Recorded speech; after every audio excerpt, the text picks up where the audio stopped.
அனைவருக்கும் வணக்கம். ஒருத்தன் என்ன பண்ணுறான், ரோட்டில் நடந்துட்டு ஃபோனை பார்த்துன்னே போகிறாங்க, பேசிகிட்டே போகிறான். அப்போ என்ன பண்ணுறான், அவன் மேலே ஏதோ ஒரு மோதனை மாதிரி இருக்குது, தவறி கீழே விழுந்துடுறாங்க. இப்போ கோவத்தில் உடனே எழுந்து, அறிவில்லையா அவனுக்கு, எரும மாடு மாதிரி இடிச்சிட்டு போறியா, பார்த்து போக மாட்டேன்னு இவன் திட்டுறான் அவனை. அங்கன்னா அவங்க திரும்பி பார்த்தா அங்கே என்னென்னா ஒரு எரும மாடு தானே உண்மையிலே நிற்குது. இது நம்ம ரோட்டில் ஃபோனை பார்த்துன்னு போகும்போது நிறைய இந்த மாதிரி ஆக்சிடென்டல் விஷயங்கள் நடக்குது, எதிர்பார்க்காத நடக்கிற விஷயங்கள். அதனால் ஃபோன் பயன்படுத்தும் போது நம்ம கேர்ஃபுல்லாக பயன்படுத்தணும். வாழ்க்கையில் ஆடம்பரம் என்ற ஒரு இதுவை நம்ம தொட்டதுக்கப்புறம் இந்த மாதிரி ஃபோன்ன்றது ஒரு இன்றியமையாத பொருள் ஆகிப்போச்சுங்க, எல்லாருக்கும் எசென்ஷியல் ஆகிப்போச்சு. ஸோ அதை நம்ம கேர்ஃபுல்லாக பயன்படுத்தணும் என்பது என்னுடைய வேண்டுகோள்.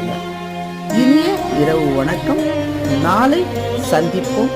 மறக்காம என் சேனலை சப்ஸ்கிரைப் பண்ணுங்க. சப்ஸ்கிரைப் பண்ண அத்தனை நல்ல உள்ளவங்களுக்கும் கோடான கோடி நன்றி.